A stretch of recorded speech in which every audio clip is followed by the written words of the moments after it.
Oh, I am freaking out right now. What's going on, Workforce? Mioni just published a video, and I just watched it. And thank you, Mioni. I will include the link in the description below. You should totally go watch this, because if this is true, this is almost breaking news.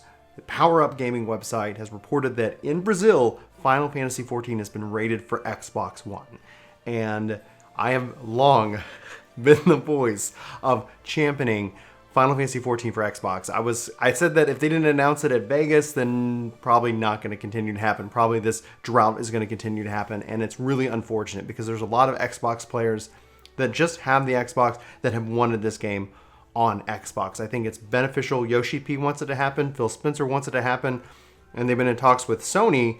Even Nintendo is all in this loop, guys. There's so much to go on, and so much. Oh God, I hope this is really true, because overall, this is going to be a real huge benefit. Now, Mioni brings up kind of the question about certification. Will this coming to Xbox slow down the patch cycle because they have to get certified also on the Xbox? And honestly, I don't really think so. The reason why Final Fantasy XI was able to make its way to Xbox is because it runs Windows, Xbox 360, Xbox One. It's Windows. It's Windows 10 in this case. Now, yes, certifications, yes, that's going to take some kind of part. But with an influx of even more players, more crossplay, just from a budgeting perspective, that I think we're going to see an overall benefit to the game itself. No longer is this going to be regulated to just the PlayStation 4. This has long needed to happen. A lot of people also want this game for Switch, and then the debate becomes as regarding hardware limitations. But one of the things why I think this will also be something that we hear, if this is true, soon, is that with xCloud going to be shown off this year at E3, with just cloud gaming, the Switch is really home for this. It makes perfect sense to say, yeah, because the game is literally online always, and it can run on the server. Now, that's not what this video is about. I have long wanted this. I think needed this in my life. And you might not, you might be of the viewpoint that it shouldn't come to Xbox, and I can respect it. I can respect your point of view, but this is why it should come to Xbox, is that the console wars are fun, but it doesn't matter. It never has.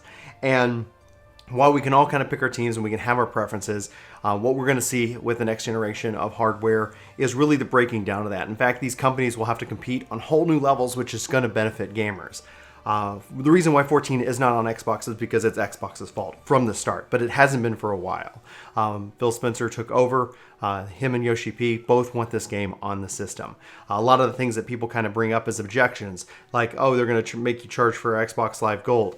No, that actually was refuted a long time ago when ESO was supposed to be a subscription-based game. And Microsoft said if you're a subscription-based game, you won't need Gold to be able to play those games online. There really haven't been those on the Xbox, so it's kind of hard to point to that today, but that essentially was refuted. Man, the amount of joy, don't let me down, Power Up Gaming, link in the description. Thank you, Mioni, on that. Man, if this is true. So if this is true, I'm going to be mainly playing on my Xbox. I've long wanted to see how this game runs on Xbox One X. We had our PlayStation die, so my wife would be coming back on an Xbox as opposed to us getting a gaming PC or having to buy another PlayStation. I kind of said PlayStation 5 is right around the corner in probably 2020. Maybe then we would jump back in with the PlayStation brand at that point. But just for it's kind of like people are like, oh, Xbox people don't like RPGs. It's like, well, it's kind of a self-fulfilling prophecy, and that is on Microsoft to fix. This isn't, this isn't saying that Microsoft is sinless in all of this. They're the reason why it's not on the Xbox. They're the reason they wanted their own servers, and that was the old leadership, and that has changed. A lot of the things that people think when they talk about Xbox and Final Fantasy are things from 7 years ago, and things have dramatically changed, and thus we've seen pushback in this case, and we have to at this point really believe and assume that it's been Sony's pushback this whole time, because why are Microsoft, Nintendo, and Sony meeting about Final Fantasy XIV? And this was the information that came out last summer. If this is true, And this is coming. This announcement needs to come obviously pretty quick because pre-orders are already out there. Does this mean that if they miss the launch of Shadowbringers, that just is going to be really weird? It'd be weird to be like, and Shadowbringers launches on July 2nd. And by the way, in November, welcome Xbox players. That just doesn't necessarily make sense. Maybe from a production perspective that makes sense. From a testing perspective. We saw it happen with PlayStation 4. PlayStation 4 was out, and then it took about 9 months before they eventually released it on the PlayStation 4, and they even did a little open beta, like for anybody who was there for that. That was kind of surreal because you could kind of just go and run around, and then the next test they did, you could actually play around with your actual character in the game on the PlayStation 4 version. Oh, I'm sorry guys. This means a lot to me. I said that if it happened at Tokyo Fan Fest or any of the Fan Fest, I would have just lost my mind. Kind of what you're seeing here, but at least I've been able to kind of process the news and somewhat process my thoughts before getting to sit down with you. I'm going to be following this like a hawk. If this is true, this is going to be, I think, really big for the fan base. I know a lot of people are going to make assumptions, and I hopefully can help try to temper those expectations and those assumptions. Crossplay is really good for the gaming community. Will there be toxic players? Yes, they exist today. Will they get weeded out? Most likely.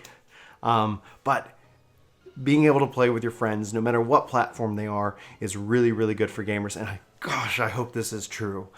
Oh, I really want this to be true. I think this is... I'm going to leave it at that.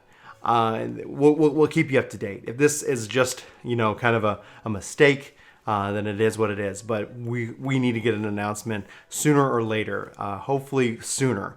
They always kind of said planned platforms as a part of anything, but there was no official announcement at Tokyo. We still have a little bit of time, but if this is true, if this is breaking news, let me know what you guys think, guys. I can't contain it. All right, I'm gonna just print this. Thank you so much for watching this video. My name is Brian. I'm gonna let you know if this is true as soon as we find out. Thank you, Mioni, for publishing your thoughts on it. I think overall this is gonna be really good for the gaming industry. Sound off what you're thinking down in the description below or comments below. In the description, I'll include links to all of the stuff. Thank you for watching. My name is Brian, and this is Work To Game. I'm losing my mind. I'll see you later. Hey, it's me. It's been a while since I talked to you guys directly this way, but don't tell anybody. We've got even more epic content planned for this channel. The response has been incredible. We hope to see you. If you're new, hit subscribe, leave us a comment. I'd like to talk to you more about video games. I can't seem to speak my language. All right.